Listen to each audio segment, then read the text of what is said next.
ఒక శ్రేష్టమైన వాగ్దాన వాక్యాన్ని నేను నేర్చుకుంటూ మీకు అందించాలని ఆశపడుతున్నాను. యెషయా గ్రంథం 54వ అధ్యాయంలో నుండి. ప్రియులారా, ఈ సంవత్సరం అంతటికి నా భవిష్యత్తు ఏంటా, నా పరిస్థితి ఏంటా, దేవుని మాట ఏమిటా అని ఆలోచిస్తున్నా, ప్రశ్నిస్తున్నా, కలవరముతో ఉన్న మనకు మరొక వాగ్దాన వాక్యాన్ని 2వ ఆదివారంలో ప్రభు ఇస్తున్నాడు.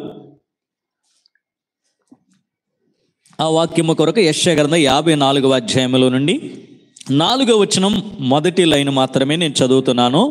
యెషయా గ్రంథం 54వ అధ్యాయం 4వ వచనం మొదటి లైను, భయపడకుము, నీవు సిగ్గుపడనక్కరలేదు. అందరూ నాతో పాటు ఈ మాట చెప్పండి, భయపడకుము, నీవు సిగ్గుపడనక్కరలేదు. నమ్మికతో మీ పక్కన వాళ్ళకి షేక్ హ్యాండ్ ఇచ్చి చెప్పండి, ప్రైజ్ ది లార్డ్ కాదు,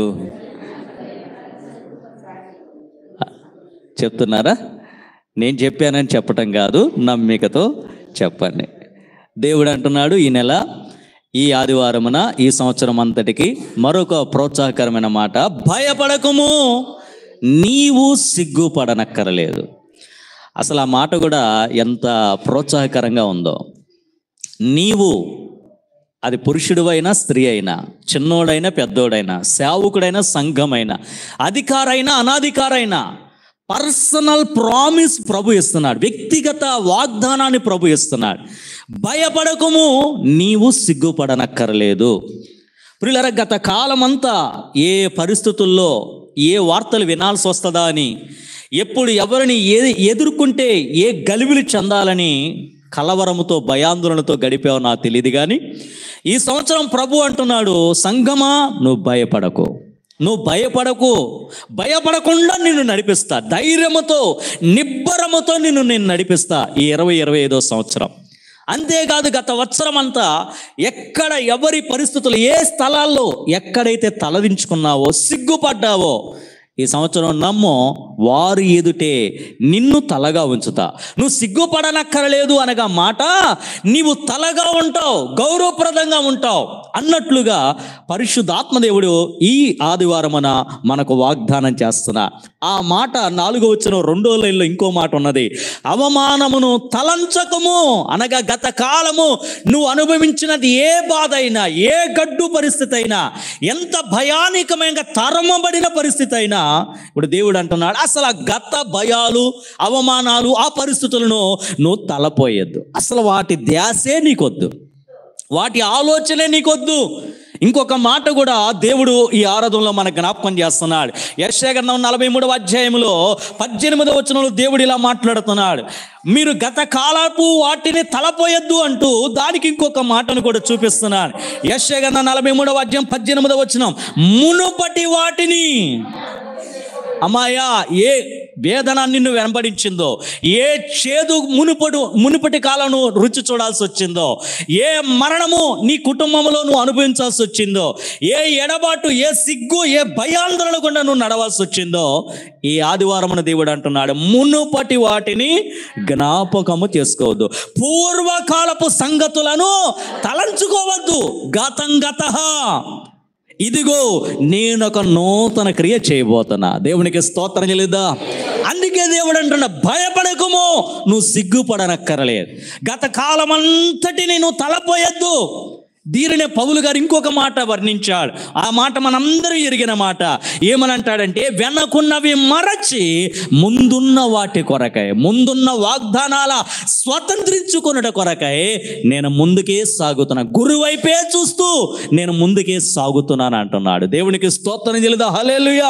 సో సంగమా, దేవుని పిల్లలారా, ఈ 2వ ఆదివారమున పరిశుద్ధాత్మ దేవుడు భయపడకము, సిగ్గుపడనక్కరలేదు, అవమానము, గత కాలాన్ని తలంచుకొనవద్దు అని ప్రోత్సహిస్తుంటానగా, ఈ మాటను దేవుని మాటగా నమ్మి నువ్వు అడుగులు ముందుకు వేస్తావా, లేక ఈ అయ్యగారు ఇట్లాగే చెప్తారులేండి, వాక్యంలో అట్లాగే రాసి ఉంటుందిలేండి, జరిగినప్పుడు చూద్దామంటూ నిరుత్సాహముతో, నిర్లిప్తతతో, గత కాలపు ఆలోచనలతోనే అడుగులు ముందుకు వేస్తావా?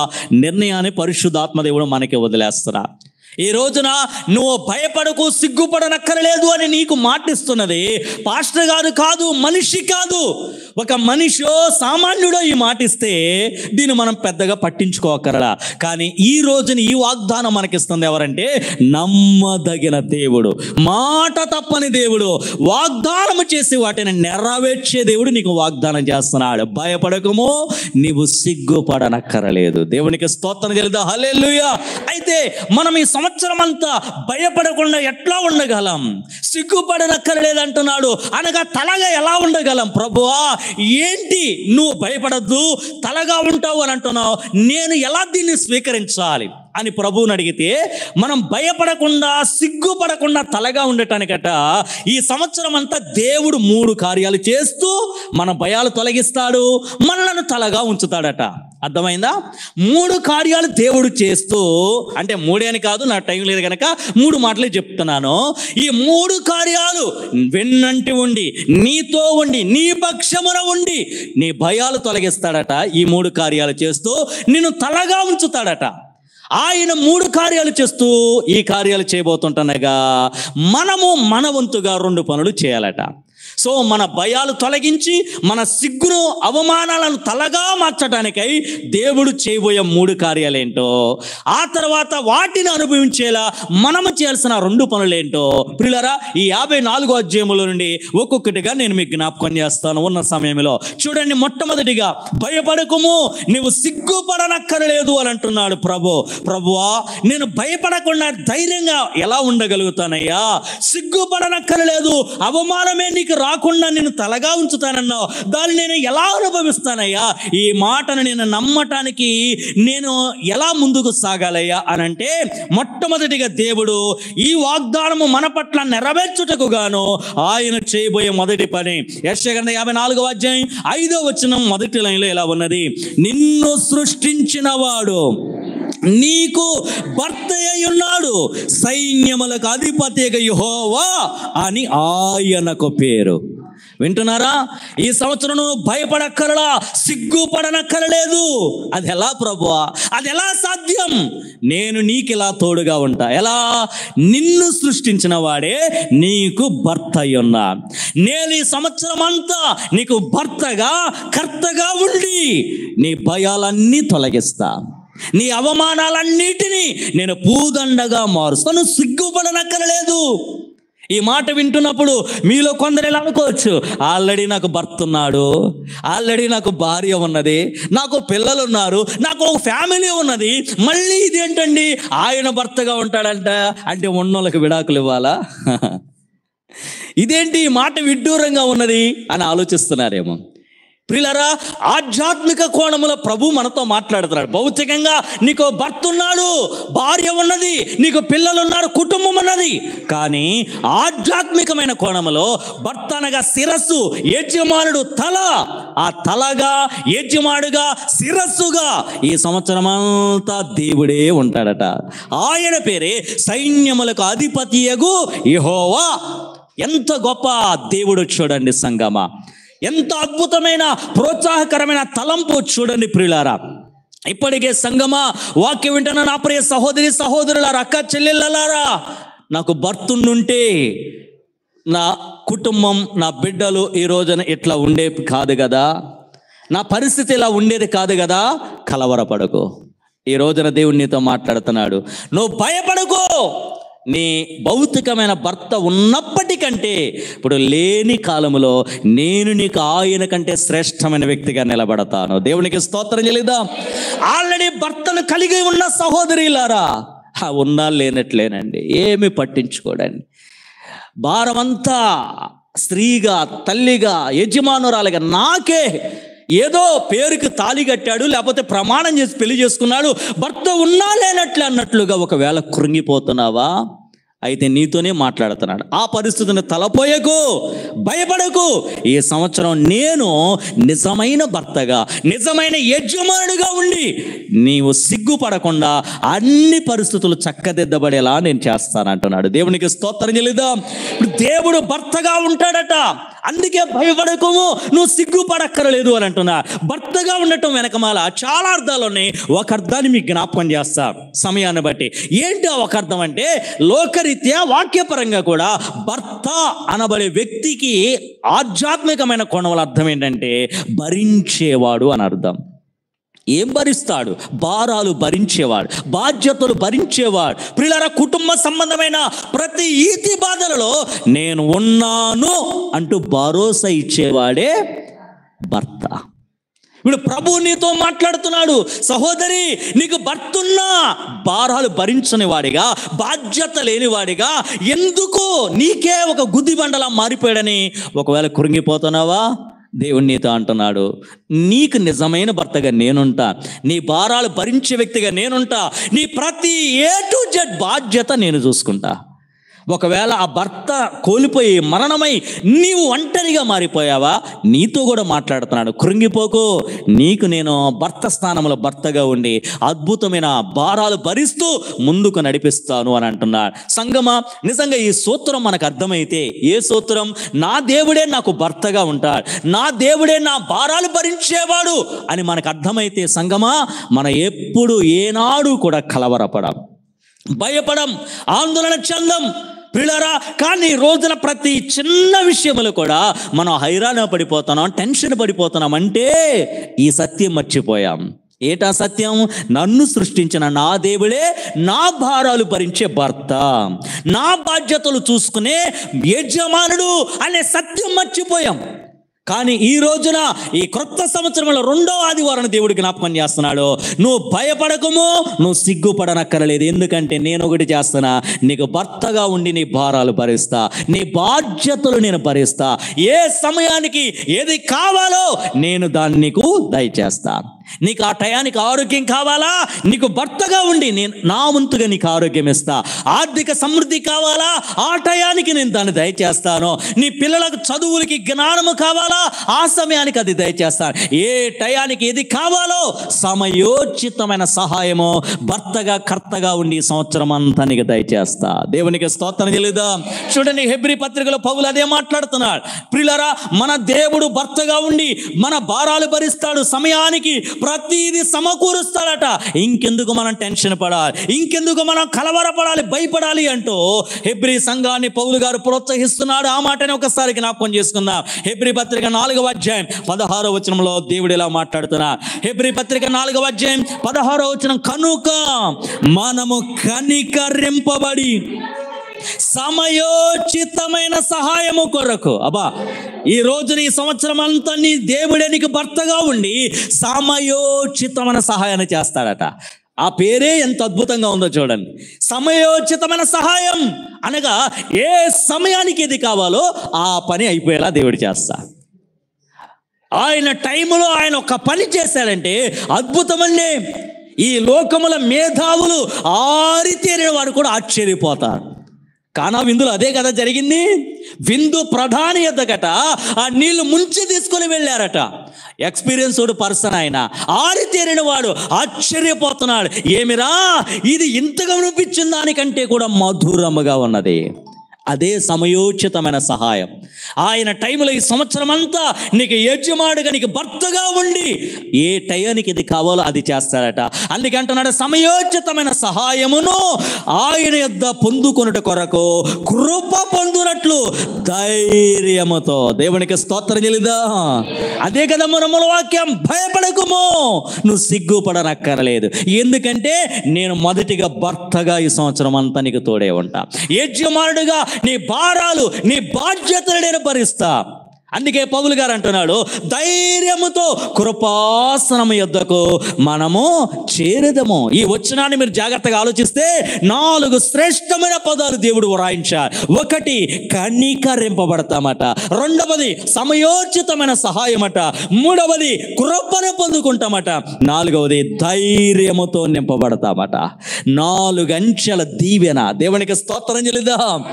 2 అంచెల దీవెన కాదు, 4 అంచెల దీవెన. ఏమండి, ఎంత గొప్ప మాటను పరిశుద్ధాత్మ దేవుడు మనకిస్తున్నాడో చూడండి.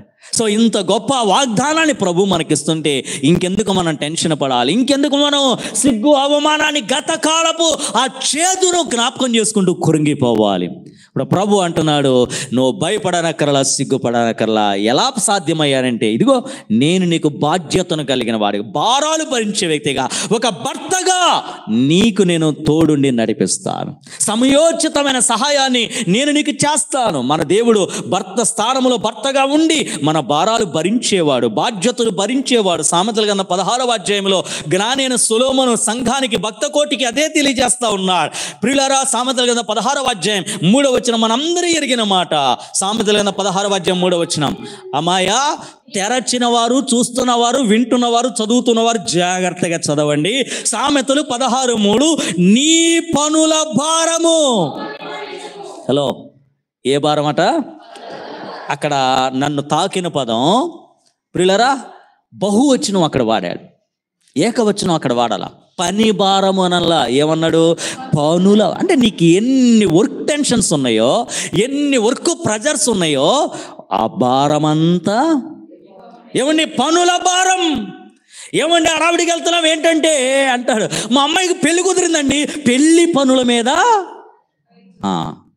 మనందరికీ ఏ పనులు ఉన్నాయి? పెళ్లి పనులు. ఏమండి అట్లా బయలుదేరి హడావిడికి వెళ్తున్నాం ఏంటంటే హాస్పిటల్ పనుల మీద, ఉద్యోగం పనుల మీద, వ్యాపారం పనుల మీద. అంటే లేచిన దగ్గర నుండి పడుకునే వరకు ప్రతిరోజు మనకి ఏ భారాలు ఉన్నాయి? పనుల భారాలను, ఒత్తిడులు ఉన్నాయి. కానీ ఇప్పుడు ప్రభు అంటున్నాడు, నువ్వు భయపడకు, ఎందుకంటే నేను నీకు భర్తగా ఉంటా. భర్త అంటే ఏంటి ప్రభు? భారాలు భరిస్తూ సమయోచితంగా నీకేం కావాలో అది నేను దయచేస్తా. ఇప్పుడు నువ్వేం చేయాలి? నీ పనుల భారము యెహోవా మీద మోపాలి, యెహోవా మీద ఉంచాలి, యెహోవా మీద ఉంచాలి. ఈ రోజున మనము మన భారాలు మన మీదే ఉంచుకుంటున్నాం. అది అక్కడే తేడా కొడతా ఉన్నది. మీరందరూ ఎరిగినవన్న ఆ చిన్న ఉపమానమే. ప్రియులారా, ఓ రోజున ఒక వ్యక్తి అట మోయలేని ఒక బరువైన మూటను మోస్తూ నడవలేక తూలిపోతూ ఆయాసపడుతూ రోడ్డు మీద వెళుతున్నాడట. ఆ పక్కన రైమంటూ దూసుకుంటూ ఒక కారు ఎదరికి వెళ్ళిపోయింది. ఆయన దాటుకొని ఎదరికి వెళ్ళిపోయిన ఆ కారు మళ్ళీ ఆగి కొంత దూరం వెళ్ళాక వెనకలా ఈయన దాకా వచ్చి ఈయన దగ్గర ఆపారట కారు. ఆ కారు ఆపిన ఆయన కారులోని దిగి ఆయనకు ఆ కారు డోర్ ఓపెన్ చేసి లోపల కూర్చోమని చెప్పి మళ్ళీ డ్రైవింగ్ సీట్లో కూర్చొని ప్రియులారా కారును తోలుకుంటూ వెళుతున్నాడట. ఇంతకు ఆయన కారు ఎందుకు ఆపాడు? ఈ వ్యక్తి అలసిపోయాడు, చెమటలు బట్టిపోతానే ఊగిపోతున్నాడు, మూలుగుతున్నాడు, భారమని బట్టి కృంగిపోతున్నాడు, తేలిక చేద్దామని కారు ఎక్కించుకున్నాడట. కారు ఎక్కించుకొని అట్లా కారు డ్రైవింగ్ వెళ్తున్నా మళ్ళీ మూలుగు శబ్దాలే, మళ్ళీ ఆయాసపడుతున్న శబ్దాలే, భారం భరిస్తున్న శబ్దాలే. ఏంట్రా ఇంకా మూలుగు లాగలా? ఈ స్వరం రోడ్డు మీద ఉన్నప్పుడు ఎట్లా ఉందో అట్లాగే ఉందన్నట్టుగా ఆ తోలేవాడు వెనక్కి తిరిగి చూశాడట. చూస్తే ఈ వ్యక్తి ఎట్లా ఉన్నాడో తెలుసా? ఆ సీట్లో కూర్చొని కూడా మూట నెత్తి మీదే అడిగాడట, ఏమయ్యా ఇదేంటి మూటను పక్కన పెట్టచ్చు కదా, నువ్వు కారులో కూర్చున్నా కూడా నెత్తి మీద నీ బరువును అట్లా పెట్టుకున్నావు ఏంటనంటే, బాబో పరిచయాలు లేకపోయినా జాలి తెలిసి నన్ను కారు ఎక్కించుకున్నావు, ఇది అదునుగా చేసుకొని నా భారం మళ్ళీ నీ కారు మీద ఎందుకు మోయటం అని నా నెత్తి మీదే జాలి తెలిసి నన్ను ఎక్కించుకున్నావని ఇదే అదునుగా నా మూటను కూడా నీ కారులో పెట్టేస్తే, పక్కన పెట్టేస్తే ఈ బరువు దారి కిందకులే అని నా నెత్తి మీదే. అయ్యా ఎంత అజ్ఞాని! ఇప్పుడు నెత్తి మీద మోస్తున్నాడు అనుకుంటున్నాడు, కానీ రెండింటి బరువు ఎవరు మోస్తున్నారు? ఇది మర్చిపోయారు చాలా మంది.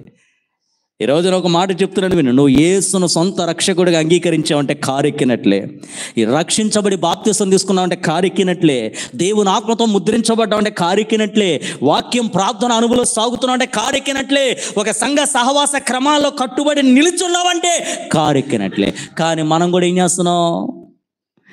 ఏదోలేండి ఎక్కాం కానీ ఈ భారం ఆయనకి ఎందుకులే, మా భారాలు మేమే మోస్తాం, మా బాధ్యతలు మేమే చూసుకుంటాం, మా కష్టాలు ఇవ్వ మేమే పడతాం, ఏదో రక్షణ ఇచ్చాడని, ఏదో మా సహవాసంలో కలిపాడని ఈ భారాలు కూడా ఆయనకి ఎందుకు అన్నట్లుగా భర్తగా భారాలు భరించేవాడిని పక్కనకు తోసేసి మనమే మిడిమిడి జ్ఞానాలతో ఆయాసపడుతూ ఏమీ సాధించలేకపోతాం.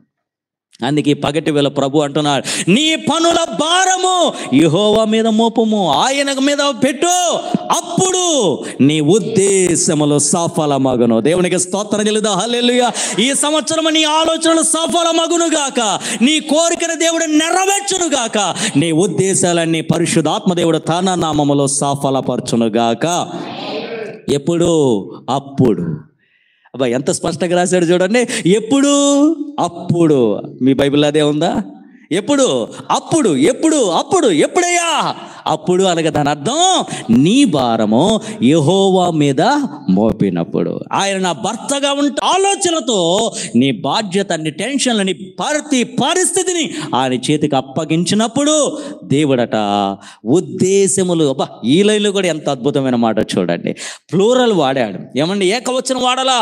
ఒక ఆలోచన కాదట, ఒక ఉద్దేశం కాదట, ఎన్ని ఉద్దేశాలు ఉన్నాయో నీ భర్త పట్ల, నీ భార్య పట్ల, నీ పిల్లల పట్ల, నీ వ్యాపారం పట్ల, నీ ఆరోగ్యం పట్ల, నీ ఆర్థిక విషయాల పట్ల, నీ సంఘం పట్ల, నీ పరిచర్య పట్ల ఎన్ని ఉద్దేశాలు నీకు ఉన్నాయో వాటన్నిటినీ సఫలపరుస్తాడట. దేవునికి స్తోత్రం చెల్లిద్దాం. హల్లెలూయా.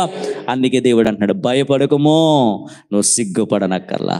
ఎందుకంటే నీ ముందున్నోడు సామాన్యుడు కాదు, సైన్యములకు అధిపతికి యెహోవా అని ఆయనకి పేరు. ఆయనే నీకు భర్తగా ఉండి భారాలు భరించేవాడిగా ఉండి నిన్ను నడిపించబోతున్నాడు 2025వ సంవత్సరం అనే పరిశుద్ధాత్మదేవుడు ఈ వాక్యం ద్వారా మనలను ప్రోత్సహిస్తున్నా. ఈ వాక్యం ద్వారా దేవుడు మనలను ధైర్యపరుస్తా ఉన్నా. మీరు అనుకోవచ్చు, అయితే అయ్యగారు ఈ భారం యెహోవా మీద మోపమంటున్నారు కదా, ఎన్ని రోజులు మోపాలి? ఎన్ని ఆయన మోస్తాడు? ఎన్నిసార్లని ఆయనకి మా భారాలన్నీ ఆయనకి మోపాలి అని అంటే మీరు అనుకోవచ్చు, ఒక రోజు, 2 రోజులు, ఒక ఆదివారం, 2 ఆదివారాలు, ఒక బల్లారాధన, 2 బల్లారాధనలు అనుకోవచ్చు. కానీ ఈ రోజున ప్రభు మనతో మాట్లాడుతున్నాడు. మన భారాలు ఎన్ని రోజులైనా, ఎన్నైనా ప్రతిరోజు కూడా ఆయన మోస్తాడట. ఎంత అద్భుతమైన మాట. 68వ కీర్తన 19వ చరణంలో అనుభవించిన కీర్తనకారుడు దేవుని కొనియాడుతున్నాడు చూడండి. 68వ కీర్తన 19వ చరణములో కీర్తనకారుడు ఎంత అద్భుతంగా మాట్లాడుతున్నాడో. ప్రభువు స్తుతి నొందునుగాక. బా, దేవునికి స్తోత్రం చెల్లిద్దాం. హల్లెలూయా. అనుదినము, దినదినము, ప్రతిదినము నువ్వు ఈ రోజు లేచావా నిద్ర, ఈ రోజల్లా నువ్వు ఆయనకు అప్పచెప్పాలే కానీ నీ భారాలన్నీ ఆయన భరిస్తాడట. రేపు మళ్ళా ఆయుష్ని నిద్ర లేచావా, ఆ రోజల్లా ఆయనకి చేతికి నీ పనుల భారాలు, నీ ప్రతి కుటుంబ భారాలు, బాధ్యతలు అప్పగిస్తే ఆయన కాదు, లేదు నిన్నే గరబ్బాయ్ నీకు ఇలా చేసా, మళ్ళీ మొదలెట్టావా, అప్పుడే తెల్లారిపోయిందా, మళ్ళీ నా మీదైనా నీ భారం అంటూ ఇసుకోడట. అనుభవించిన కీర్తనకారుడు అంటారు, ప్రభువు స్తుతి నొందునుగాక. ఎందుకంటే అనుదినము మా భారములు ఆయనే భరించుచున్నాడు. దేవునికి స్తోత్రం చెల్లిద్దాం. హల్లెలూయా. సో మొదటి మాట, దేవుడే భర్తగా ఉంటాడు, దేవుడే బాధ్యతలు భరిస్తాడు, భారాలు భరిస్తాడు, మనల్ని పట్టించుకుంటాడు. మనము కట్టుకున్న భార్య, భర్త, యజమానురాలు అనుకున్న వ్యక్తుల కంటే కూడా దగా చేయక, మోసగించక దేవుడే మన పక్షానుండి మన భారాలు భరిస్తా. అందుకే అంటున్నాడు, నేను నీకు భర్తగా ఉండి భారాలు భరిస్తా ఈ సంవత్సరం అంతా. నువ్వు భయపడక్కర్లా, నువ్వు సిగ్గుపడక్కర్లా. రెండో పని, ఈ సంవత్సరం అంతా భయపడద్దు, నువ్వు సిగ్గుపడక్కర్లేదు అంటున్నా. ఏం చేస్తావు ప్రభా నా భయాలు తొలగించడానికి, నన్ను తలగా ఉంచడానికి నువ్వేం చేస్తావు అని అంటే మళ్ళీ యెషయా గ్రంథం 54వ అధ్యాయంలోనికి వచ్చేద్దాం.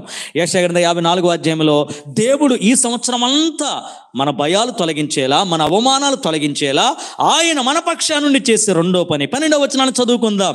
యెషయా గ్రంథం 54వ అధ్యాయం 12వ వచనం, మాణిక్యమణులతో నీ కోట కొమ్ములను, సూర్యకాంతములతో నీ గుమ్మములను కట్టుదును.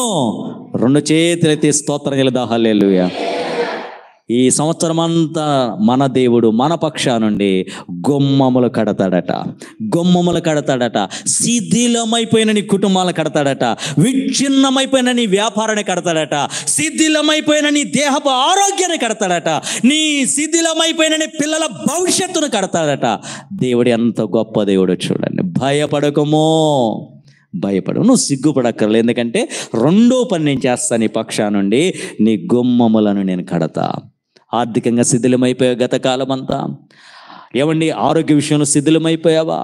కుటుంబం శిథిలమైపోయిందా? భర్త ఒక దిక్కు, భార్య ఒక దిక్కు, పిల్లలు ఒక దిక్కు.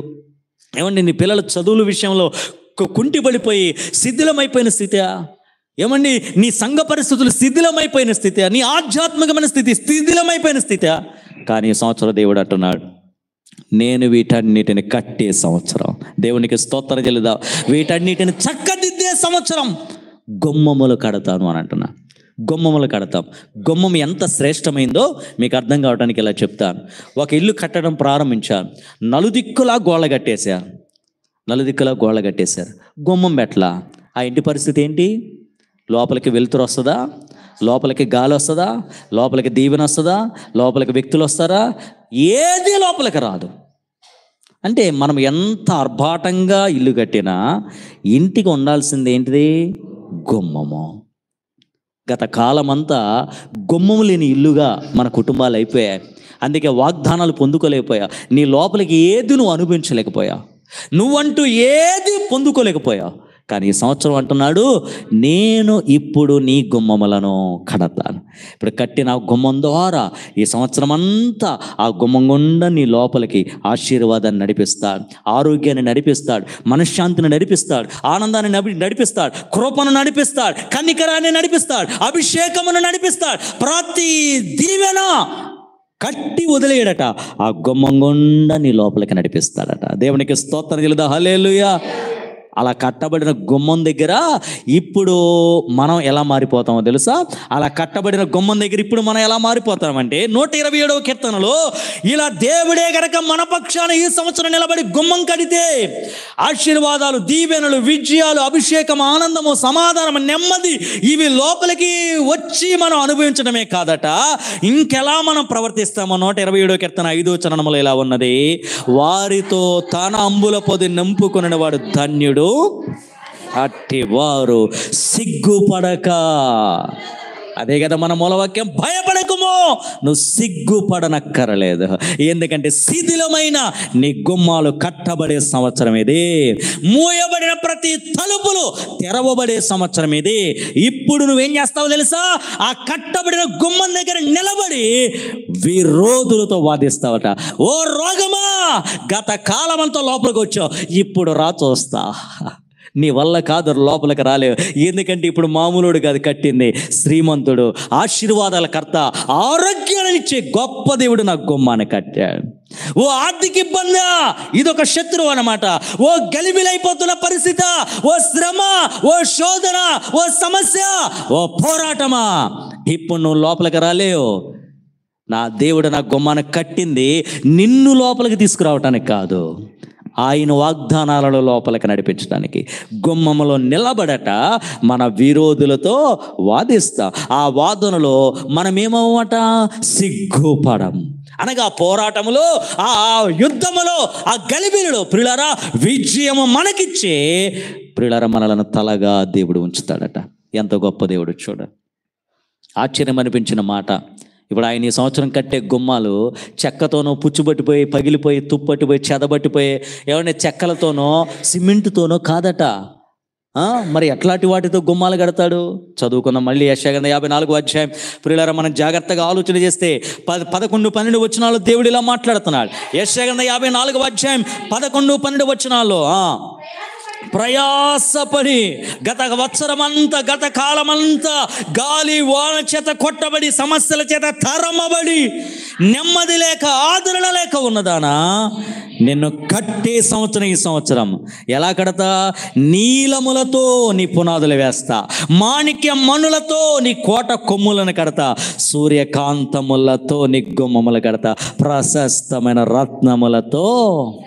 బా, ఎంత ఘనతో చూడండి, ఎంత విలువ చూడండి, ఎంత మాటలలో వర్ణించాలని అమోఘమో చూడండి. ఒక మాటలు చెప్పాలంటే నిరంతరం ఆయన రాకడ వరకు, మన పోకడ వరకు నిరంతరం నిలిచి ఉండే ఆశీర్వాదపు గుమ్మములను దేవుడు నిలబెడతాడట. దేవునికి స్తోత్రం చెల్లుదా. హల్లెలూయా. సో గత వత్సరమంతా ఏ గాలి వానలతో, ఏ ఆటుపోటులతో, ఏ గలిబిలతో, ఏ కలవరాలతో, ఏ ప్రయాసలతో నలిగిపోయావో, ఈ 2వ ఆదివారం దేవుడు అంటాడు, భయపడకమో, నువ్వు సిగ్గుపడనక్కర్లేదు. ఎందుకు ప్రభువా? నీ భయాలు తొలగించడానికి నేను భర్తగా ఉంటా, నీ భారాలు భరిస్తా, నీ బాధ్యతలు భరిస్తా.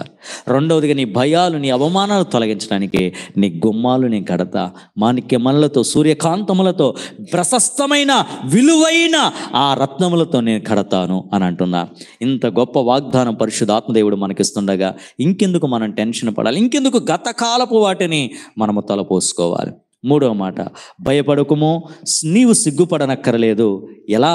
దేవుడు మూడో పని కూడా చేస్తాడు మన భయాలు, మన అవమానాలు తొలగించడానికి. ఆ మూడో పని యెషయా 54:13. యెషయా 54:13. నీ పిల్లలందరూ యెహోవా చేత ఉపదేశమునందు. ఒకటి, నీకు భర్తగా ఉంటానన్నాడు, భారాలు భరిస్తాడు. రెండవదిగా నీ కుటుంబ విషయంలో గుమ్మముగా నేను కడతాను, నేను దీవిస్తానంటున్నాడు. మూడవదిగా నీ కుటుంబంలో మరి నువ్వు, నీ యజమానుడు, నీ ఇల్లు, నీ గుమ్మాలే కాదుగా, ఎవరుంటారు? పిల్లలు కూడా ఉంటారుగా. పిల్లల విషయంలో దేవుడు మాట్లాడుతున్నాడు. నీ పిల్లలకు ఈ సంవత్సరం దేవుడే ఉపదేశము చేసే సంవత్సరం. దేవునికి స్తోత్రం చెల్లిద్దాం. హల్లెలూయా. చాలా మంది కుటుంబాల్లో వారికి దేవుడిచ్చిన పిల్లలను బట్టి ఎంత ఇబ్బంది పడిపోతున్నారు. మాట వింటలేదని, ఏమండి చేతికి అందినా ఇష్టం వచ్చినట్టుగా జులాయిలుగా తిరుగుతున్నారని, బాధ్యత లేని వారిగా ఉంటున్నారని, ఎక్కడ అవమానమో, ఎక్కడ తలదించుకోవాల్సి వస్తుందో, ఏ సమస్యను ఇంటి మీదకి తీసుకొస్తారో అన్నట్లుగా టెన్షన్ పడిపోతున్నారు తల్లిదండ్రులు పిల్లలు. గత సంవత్సరమంతా నీ పిల్లల బాగు కోరి తల్లిగా నువ్వు ఎన్నో బోధలు చేసావు, అబ్బే పెడచెవును పెట్టారు. తండ్రిగా ఎన్నో హితబోధలు చేసావు, కానీ నీ పిల్లలు ఈ చెవితో నీ చెవితో వదిలేసావు. నీ వాళ్ళ మేనమావతో చెప్పించుంటావు, వాళ్ళ టీచర్స్తో చెప్పించుంటావు, అధికారులతో చెప్పించుంటావు, పాస్టర్ గారితో చెప్పించుంటావు, పెద్ద మనుషులతో చెప్పించుంటావు వాళ్ళు బాగుపడాలని. కానీ ఎంతమంది చెప్పినా జులాయిగానే తిరిగారు. ఇష్టానుసారంగానే వాళ్ళకి నచ్చిన త్రోవలో శత్రువు చేతులు కీలుబొమ్మలైపోయి మారిపోయా. కానీ ఈ సంవత్సరం దేవుడు అంటున్నాడు, నేను ఇప్పుడు ఉపదేశం చేస్తా. దేవునికి స్తోత్రం చెల్లిద్దాం. హల్లెలూయా. ఈ సంవత్సరం దేవుడే మన పిల్లలతో మాట్లాడాడంటే మామూలు విషయమా? దేవుడే మన పిల్లలకు ఉపదేశం చేస్తున్నాడంటే మామూలు విషయమా? ఒక యాకోబు ఇశ్రాయేలు అయిపోలేదా? ఒక సౌలు పౌలుగా మారిపోలేదా? ఒక సమర స్త్రీ ప్రియులారా ఒక పరిశుద్ధ స్త్రీగా మారిపోలేదా? నమ్ము, ఇంతకాలం తిరుగుబాటు చేసిన, మార్పు చెందక, ఇబ్బంది పెడుతూ నీకు దేవునికి సమాజానికి ఉపయోగకరంగా ఉందా లేకపోయినా మన పిల్లలకు ఈ సంవత్సరం దేవుడు ఉపదేశము చేయనుగాక. మన పిల్లలకు ఆ ఉపదేశము ద్వారా ఒక పౌలు లాంటి వ్యక్తిగా, దీవించబడిన ఇశ్రాయేలుగా, సమాజానికి ఉపయోగపడిన ఆ లూదియా, ఆ పరిశుద్ధమైన సమర స్త్రీల దేవుడు మన పిల్లలను పట్టించుకొనుగాక. ఆయన ఉపదేశములో కొన్నిసార్లు మెల్లగా మాట్లాడతాడు. ఆయన ఉపదేశంలో కొన్నిసార్లు కొట్టినట్లు మాట్లాడతాడు. ఎందుకంటే ఆయన అంటున్నాడు, నా మాట బండలను పగలగొట్టే సుత్తి వంటిది, నా మాట అగ్ని వంటిది. కొన్నిసార్లు అన్నాడు మెల్లనైన స్వరంతో మాట్లాడతాను. కొన్నిసార్లు అంటున్నాడు అగ్నిలా సుత్తిలా. ఏదైనా ప్రభువా నువ్వు ఎట్లా మాట్లాడతావు మాట్లాడు, నా కొడుకు బాగుపడటం నాకు కావాలి, నా కుమార్తె బాగుపడటం కావాలి, నా మనవడు బాగుపడటం కావాలి, నా మనవరాలు బాగుపడటం కావాలి. నువ్వు దెబ్బ కొట్టే మాట్లాడతావో, మెల్లగా బుజ్జగిచ్చే మాట్లాడతావో, నీ ఉపదేశమునకు నా బిడ్డలను అప్పగిస్తున్నా. చెప్పి చెప్పి చెప్పి విసిగిపోయానయ్యా, మాట్లాడిచ్చి పెద్దవాళ్ళతో విసిగిపోయానయ్యా. ఎవరు ఎన్ని చెప్పినా వాళ్ళు సరైన దారిలోకి రావట్లేదయ్యా. నీ చేతికి నేను అప్పగిస్తున్నానని ఈ సంవత్సరం ప్రభు ఉపదేశము చేసేవాడిగా మన కుటుంబంలో ఉండబోతుండగా, మన పిల్లలను కనుక ఆ ఉపదేశానికి వదిలేస్తే మనం మన చేతులకు తీసుకున్నంత కాలం గలిబిలైపోయాం. కానీ ఇప్పుడు ప్రభువే అంటున్నాడు, నీ పిల్లలకు నేను ఉపదేశం చేస్తా. ఆయన చిత్తానికి అప్పగిప్పేస్తే అప్పుడు రిజల్ట్ ఏంటో తెలుసా? చదువుకుందాం. యెషయా 54:13 రెండో లైన్లో, నీ పిల్లలకు అధిక విశ్రాంతి కలుగును. అధిక విశ్రాంతి = మనశ్శాంతి. దేవునికి స్తోత్రం చెల్లిద్దాం. అర్థమైందా?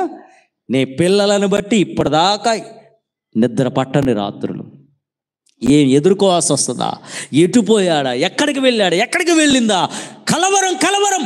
కానీ ఇప్పుడు దేవుడు అంటున్నాడు అధిక విశ్రాంతి అనగా మనశ్శాంతి. ఇక వాళ్ళ కుటుంబాల గురించి కలవరపడకల, వాళ్ళ జాబ్స్ను బట్టి కలవరపడక, వాళ్ళ చదువులను బట్టి వాళ్ళు ఏమైపోతారో హైరాణ పడకల, అధిక విశ్రాంతిని దేవుడు ఇస్తాడట.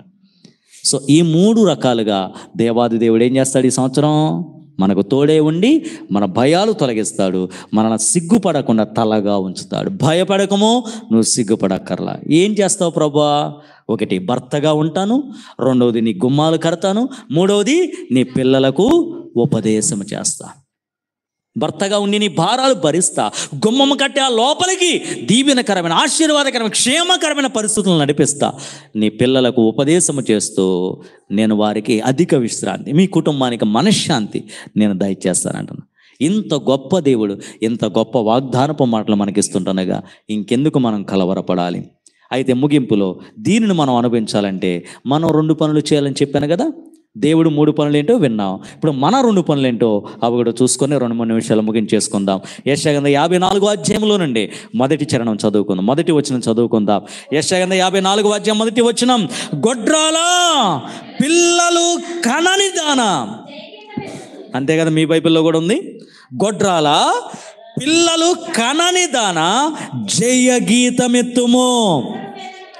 ప్రసవ వేదన అంటే ఏంటో తెలియదట. ప్రసవ వేదన పడనిదానా జయ కీర్తననెత్తి ఆనందపడము. 2 చేతులెత్తి స్తోత్రం చెల్లిద్దాం. హల్లెలూయా. ఇప్పుడు మనం చేయాల్సిన 2 పనులు ఈ మొదటి వచనంలోనే చెప్పాను. ముందు ఈ పనులు మీరు చేయండి అబ్బాయి, నేను ఈ 3 రకాలుగా ఉండి మీ భయాలు తొలగిస్తా, మీ సిగ్గు అవమానాలు తొలగిస్తాను అంటున్నాను. సరే, ఇప్పుడు ఏం చేయాలి? మొదటి వచనంలో దేవుడు అంటున్నాడు, గొడ్రాలా ఏమని అన్నాడు? గొడ్రాల జయగీతమెత్తుము. పిల్లలు కననిదానా జయగీతమెత్తుము. ప్రసవ వేదన అంటే ఏంటో, ఆ నొప్పులేంటో తెలియని దానా జయగీతమెత్తుము. ఇదేంటండి విడ్డూరంగా ఉంది? 10 మంది పిల్లల కన్నదానా నీ పిల్లల బట్టి జయగీతమెత్తుము అనాలి కదా. అంతేనా కదా? ఆ ప్రసవ నొప్పులేంటో అనుభవించి ఆపరేషనో నార్మల్ డెలివరీయో పిల్లల్ని కన్నదానా జయగీతమెత్తుము అనాలి కదా. ఇప్పుడు గొడ్రాలతో దేవుడు అంటున్నాడు, పిల్లల కనని దానితో దేవుడు అంటున్నాడు, ప్రసవ నొప్పులేంటో తెలియని దాంతో అన్నాడు నువ్వు జయగీతమెత్తు. ఇప్పుడు ఎవరైనా క్షమించండి, ఫర్ ఎగ్జాంపుల్కి చెప్తున్నా, అలాంటి సహోదరి వచ్చి జయగీతమెత్తి పాడుతుంది అనుకో, ఎలాంటిది? పెళ్ళై 10 ఏళ్ళైనా 15 ఏళ్ళైనా 20 ఏళ్ళైనా ప్రెగ్నెన్సీ లేదు, ప్రసవ నొప్పులు లేవు, పిల్లలు లేరు, ఆ టేస్టే తెలియదు. అలాంటి వాళ్ళు వచ్చి జయగీతమెత్తుతుంటే సమాజం ఎలా చూస్తుంది? ఎగతాళి చేస్తుంది కదా. ఏంట్రా గుడ్డు బోద్దు ఎట్లా పడుతుంది అంటారు కదా, అవునా కదా? కానీ ప్రభు అంటున్నాడు నువ్వు జయగీతమెత్తుము. జయగీతం ఎత్తటం అంటే విను గొడ్రాల పిల్లల్ని కనలదానగా ఎప్పటి వరకు నువ్వు అనుకున్న విషయాల్లో దేవుని కార్యాలు ఇంకా అనుభవించని ప్రజలారా, ఎప్పటి వరకు దేవుని వాగ్దానాలు ఉన్నాయి కానీ వాటిని స్వతంత్రించుకొనని నా జనులారా. అర్థమైందా? గొడ్రాలంటే ప్రసవ నొప్పులంటే, కననిదంటే అర్థం ఇంకా దేవుని కార్యాలు అనుభవించని ప్రజలారా. అనుభవించాలంటే 2 పనులు చేయండి. జయగీతం ఎత్తండి. జయగీతములో ప్రియులారా హీబ్రూ భాషలో 2 అర్థాలు ఉన్నాయి. ఒకటి స్తుతించండి. అర్థమైందా? ఏం చేయాలట? కార్యం ఇంకా జరగల, అద్భుతం ఇంకా జరగల, ప్రసవ నొప్పులు తెలియదు, గొడ్రాలతనమే, సంవత్సరాలు గడిచిపోతున్నాయి, వాగ్దానాలు అలాగే ఉన్నాయి, కార్యాలు జటిలమైపోతున్నాయి, సమస్యలు అయినా కానీ ప్రభు అంటున్నాడు నేను భర్తగా ఉండి నీ భారాలు భరిస్తా, నేను నీ గుమ్మాల కడతా, నీ పిల్లలకు ఉపదేశం చేస్తా, ఈ సంవత్సరం అంతా నువ్వు భయపడకుండా సిగ్గుపడకుండా ఉండేలా చేస్తా. అయితే నువ్వేం చేయాలి? అది ఇంకా జరగక మునిపే, అది ఇంకా పొందక మునిపే, ఈ డే 1 నుండి, ఈ సంవత్సరం ఆరంభ గడియలో నుండి స్తుతించు. దేవుడు నాకు ఈ కార్యాలు చేయబోతున్నాడు, నీకు స్తోత్రం. దేవుడు నాకు ఈ వాగ్దానం నెరవేర్చబోతున్నాడు, దేవునికి స్తోత్రం. దేవుడు ఇప్పుడు నేను వెళ్ళే పనిని సఫలపరచబోతున్నాడు, దేవా నీకు స్తోత్రం. వినేవారు నవ్వచ్చు, కార్యం జరగకుండా స్తుతి కోటలు పెడుతున్నారు, స్తుతిస్తున్నారు, ఎగతాళి చేయొచ్చు ఇరుగు పొరుగువారు. కానీ దేవుడు అంటున్నాడు నువ్వు నన్ను జయగీతమెత్తు. స్తుతిస్తే రండి దేవుడు ఎంత అద్భుతం చేస్తానంటున్నాడో. ఆ కింద ఆఖరి లైన్లోకి వచ్చేసరికి, మొదటి వచ్చిన ఆఖరి లైన్లోకి వచ్చేసరికి, సంసారి పిల్లల కంటే అమ్మాయ్యా, సంసారి పిల్లల కంటే అంటే ఏంటి? వినండి సంగమా, చాలా పర్యాయాలు మీకు ఈ ఎక్స్పీరియన్స్ ఉంది, నాకు ఉంది ఎక్స్పీరియన్స్. నా ఎక్స్పీరియన్స్ చెప్తే మీ ఎక్స్పీరియన్స్ కూడా అవును అని ఒప్పుకుంటారు. అదేంటంటే వాళ్ళకి దేవుడి కార్యం వెంబడి కార్యం చేస్తున్నారు, స్వస్థత వెంబడి స్వస్థత, వాగ్దానం వెంబడి వాగ్దానం. అబ్బో వాళ్ళకి చేస్తున్నాడు, నాకు ఇంకా జరగట్లేదే. గతంలో కొన్నిసార్లు ఇలా అనుకున్నా. అంటే వాళ్ళ కార్యాలు జరుగుతున్నాయంటే ఏంటో తెలుసా? సంసారి పిల్లలు కలిగిన వాళ్ళు. కానీ నాకు కార్యాలు జరగట్లేదంటే ఏంటో తెలుసా? నేను గొడ్రాలిని, ఇంకా పిల్లలు, ఆ వాగ్దానాలు, ఆ కార్యాలు అనుభవించాలా. కానీ ఇప్పుడు దేవుడు అంటున్నాడు, జయగీతం ఎత్తితే నువ్వు ఎవరి పట్ల అయితే కార్యాలు జరిగిపోయి అయ్యో వాళ్ళు భలే ఉన్నారే అనుకుంటున్నావే, వారి కంటే ఆఖరిలో ఏముంది? నీ పిల్లలు విస్తార మగుదరని యెహోవా సెలవిచ్చుచున్నాడు. దేవునికి స్తోత్రం చెల్లిద్దాం. అనగా వారి పట్ల జరిగిన కార్యాల కంటే రెట్టింపు కార్యాలు ఈ సంవత్సరం దేవుడు నీ పట్ల చేయనుగాక. అక్కడికి వెళితే జరిగినాయేమో, వాళ్ళకి జరిగిపోయినాయి, వాళ్ళు అక్కడ ఉన్నారు, ఆ సంఘంలో ఉన్నారు కనుక జరిగిపోయినాయేమో, కలవరపడద్దు, అటు ఇటు పరిగెత్తద్దు. ప్రభు అంటున్నాడు వాళ్ళకి జరిగినాయి అని కృంగిపోవద్దు. ఈ సంవత్సరం జయగీతం ఎత్తు, ఈ సంవత్సరం జయగీతం ఎత్తు. ప్రియులారా, జయగీతం ఎత్తటం అంటే మొదటి అర్థం స్తుతించు, స్తుతించు, స్తుతించు. అలాగే రెండో పని జయగీతం ఎత్తడం అంటే హీబ్రూలో అర్థం విశ్వాసపు అడుగులు వేయి, నమ్మికతో అడుగులు వేయి. రెండు పనులు మనం చేయాలన్నాం కదా, స్తుతించడమే, నమ్మకంతో అడుగులు ముందుకు వేయటమే. స్తుతించడమే, విశ్వాసంతో అడుగులు ముందుకు వేయటమే. అప్పుడు ఎవరెవరికో వాళ్ళకి జరిగిపోయినాయి, వీళ్ళకి జరిగిపోయినాయి అని కృంగిపోతున్నావే, నాకు ఇంకా జరగలేదని.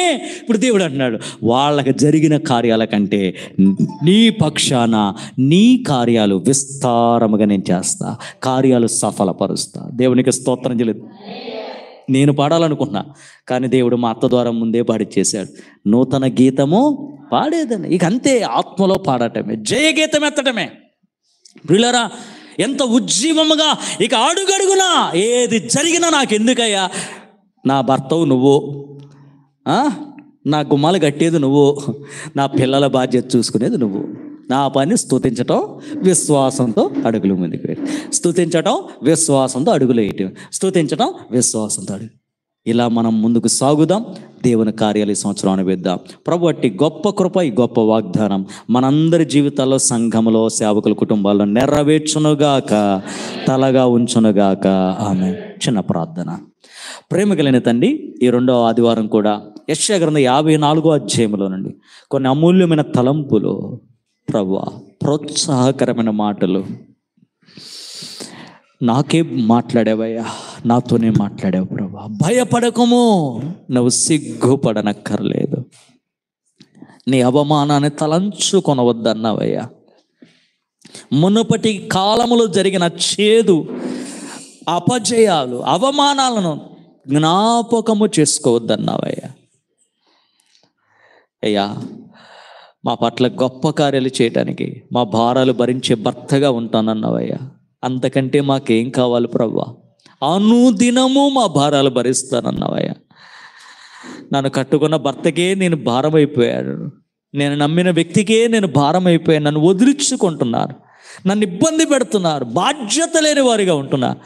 కానీ నువ్వు ఈ సంవత్సరం అనుదినము భారం భరిస్తారన్నా. ఇంకంతకంటే నాకేం కావాలి ప్రభువా? నువ్వు మా భారాలు భరిస్తే మా కార్యాలు, మా ఉద్దేశాలన్నీ సఫలమవుతాయ్యా. నీ పనుల భారం యెహోవా మీద మోపము, అప్పుడు నీ ఉద్దేశములు సఫలమవుతాయి అన్నావయ్యా. సమయోచితంగా మాకు ఏ సమయానికి ఇది కావాలో అది మాకు ఇస్తానన్నావుగా ప్రభువా. నీ వాగ్దానము కొరకే స్తోత్రాలయ్యా. శిథిలమైపోయిన మా గుమ్మాలను తిరిగి కడతానన్నావయ్యా. ప్రశస్తమైన రత్నాలతో, సూర్యకాంతం మణులతో, అయ్యా వెలగలిగిన రత్నాలతో మా గుమ్మాలు కడతానన్నావయ్యా. ఇక ఆ గుమ్మం గుండా నీ దీవెన, నీ ఆరోగ్యము, నీ అభిషేకము, నీ ఆనందము, నీ సమాధానము, నీ కన్నికరం, నీ కృపే మా గృహాల్లోనికి వస్తుందని గుర్తు చేసావయ్యా. సిగ్గుపడక బయట నిలబడి విరోధులతో మేము వాదిస్తామని చెప్పావయ్యా. మాకెంతకంటే ఏం కావాలి రాజా?